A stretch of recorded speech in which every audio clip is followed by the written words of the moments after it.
अतिथि प्रधानाचार्य को मेरा प्रणाम, प्यारे भैया बहनों को मेरा स्नेह।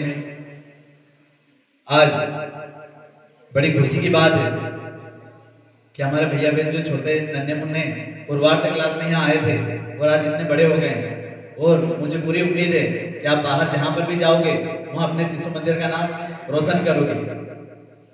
एक जो शिक्षक होता है वो सबसे ज्यादा खुश तभी होता है जब उसका बालक जो उसके द्वारा पढ़ाया गया है उसके भी ऊंचे पद पर जाए। माता पिता के बाद में एक गुरु ही है जो हमारी पूरी चिंता करता है, आपके अच्छे कार्यों में सराहना भी करता है और बुरे कार्यों में डांटते भी है और मारते भी है। शिक्षक को इसीलिए माता पिता के बाद में ऊंचा दर्जा दिया गया है। तीसरे नंबर पर हमारे शिक्षक ही आते हैं। आप यहाँ से आज जा रहे हो, 8 दिन बाद आपकी परीक्षा भी है, परीक्षा में अच्छे अच्छे नंबर लेकर आओ, अपने माता पिता का अपने विद्यालय का नाम रोशन करो। और जैसा कि भाई साहब ने भी बताया था कि कहां पर भी जाओ हमारे अंदर राष्ट्रभक्ति होना जरूरी है। मैं राष्ट्रभक्ति के ऊपर से एक छोटी सी आपको कहानी बताना चाहता हूँ।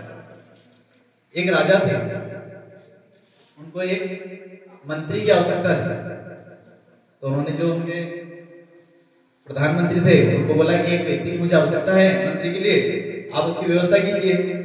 पर कुछ समय बीत गया पर कोई मंत्री की व्यवस्था नहीं हुई। जब तक कोई दूसरा व्यक्ति आया उसको रख लिया, अब आवश्यकता उनको ही नहीं। पर जो मंत्री को बोला था उसने तलाश जारी रखी। मंत्री ईमानदार था तो उसने सोचा कि मेरे जैसा ही कोई व्यक्ति ईमानदार रहेगा उसी को मैं मंत्री बनाऊंगा, ये तो नहीं बनाना। तो बहुत समय के बाद में कोई व्यक्ति उन्हें मिला तो उन्होंने कहा राजा साहब को कि मुझे एक व्यक्ति मिला है, उसको आप मंत्री बना दीजिए। तो बोले मेरे पास जो मंत्री की आवश्यकता थी वो पूरी हो गई है, दूसरे व्यक्ति को मैंने बना दिया है, अब तो कोई आवश्यकता नहीं। लेकिन तुमने बड़ी मेहनत से ढूंढा है तो अपने डाक विभाग में जगह है, वहाँ इनको बोल दीजिए, वहाँ चले जाएंगे। अब वो भी ईमानदार व्यक्ति थे, डाक विभाग में कोई खास पैसे भी नहीं मिलते, पर उनको जो कार्य सौंपा गया तो बड़ी ईमानदारी के साथ करने के लिए वहाँ गए। ऑफिस का देखा तो 5 सालों से वहाँ का गेट ही नहीं खोला था, वहाँ की साफ सफाई की। बहुत सारे राजा साहब के पास में न्योते और चिट्ठियां आती रहती थी, तो राजा साहब को जो न्योते और चिट्ठी आते थे उनके लेवल के आते थे। तो जो व्यक्ति था उसने उसके ऊपर गणेश जी के सोने चांदी के तार और जो मूर्तियां लगी थी उनको सबको निकाल कर उसने बेच दिया। उससे जो पैसे आए उसने दफ्तर जो था उसका डाकखाना उसको ठीक करवा दिया। दूसरे मंत्री देखने लगे उनका जो ऑफिस और जो दिखता है उससे कई गुना उनका डाकघर अच्छे लगने लगा, तो उनका कि ये कोई चोरी वोरी कर रहे हैं, तभी इतना अच्छा कर लिया, तो पैसे तो इनको दे नहीं रहे, कहां से आए। तो जब राजा साहब वहां गए और उनसे पूछा कि तुमने इतना अच्छा कहां से किया और कहां से पैसे आए, तो उन्होंने बताया कि बहुत वर्षों से यहाँ पर न्योता और ब्याह शादी की जो चिट्ठियां पत्रिकाएं थी ये पड़ी थी, मैंने इनको भेज दिया और इनसे जो पैसे आए उससे मैंने थोड़े पैसे इस ऑफिस को ठीक करने में लगा दिए और जो बचे हुए पैसे थे मैंने सरकारी पोस्ट में डाल दिए। तो राजा साहब उसकी इस ईमानदारी को देखकर बहुत खुश हुए और उसको उनके यहाँ का वित्त मंत्री बना दिया। समय बीतता गया, एक दिन रात को 12 बजे राजा साहब को आया मन में, तो उन्होंने प्रधानमंत्री को बोला कि आप देख के आओ कि हमारे यहाँ के जो मंत्री हैं ये अभी क्या कर रहे हैं। जिस अवस्था में यदि वो हो उसी अवस्था में उनको लेकर उठाकर लेके आ जाना। तो कोई थे, कोई दारू पी रहे थे, कोई जुआ खेल रहे थे, कोई सो रहे थे, कोई क्या कर रहे थे, ऐसे जो जैसी स्थिति में था उनको ऐसे कैसे उठाकर लेके आ गया। अब सबको वहां पे देखा तो सबका बताया कि ये जुआ खेल रहा था, ये शराब पी रहा था, ये सो रहा था, ये नहीं कर रहा था। पर एक व्यक्ति था बोले कि किताब कॉपी में दिमाग लगा रहा था, और वो कौन था, वो डाक विभाग में जो व्यक्ति था वही था जिसको वित्त मंत्री बना दिया। उससे पूछा ठीक है भैया 12 बजे रात को तुम क्या कर रहे थे। तो उन्होंने कहा राजा साहब मैं हिसाब किताब देख रहा था और हिसाब किताब मुझे 2 रुपए का हिसाब नहीं मिल रहा, मैंने बहुत बार कोशिश की इसको देखने की पर इसमें 2 रुपए का हिसाब किताब नहीं आया। तो राजा साहब हंसने लगे कि भैया 2 रुपए के लिए क्या था, 2 रुपए तुमको ही मिला देने थे, है ना। तो उन्होंने उनकी जेब से पैसे निकाले राजा साहब ने और 2 रुपए उनको दे दिए।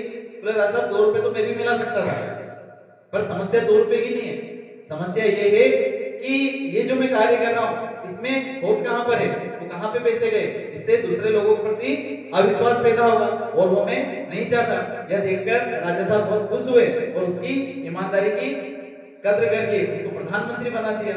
तो इसी प्रकार हम भी जीवन में बड़े बड़े पद पर पहुंचेंगे, बहुत अच्छे अच्छे कार्य करेंगे, बड़ी बड़ी नौकरियां लगेगी, पर उस नौकरी के साथ में हमारी जो ईमानदारी है, हमारा चरित्र है और जो हमारे दूसरों के प्रति हमारा जो विश्वास है और दूसरों ने हमारे प्रति बनाया है वो कभी अपने को खोना नहीं।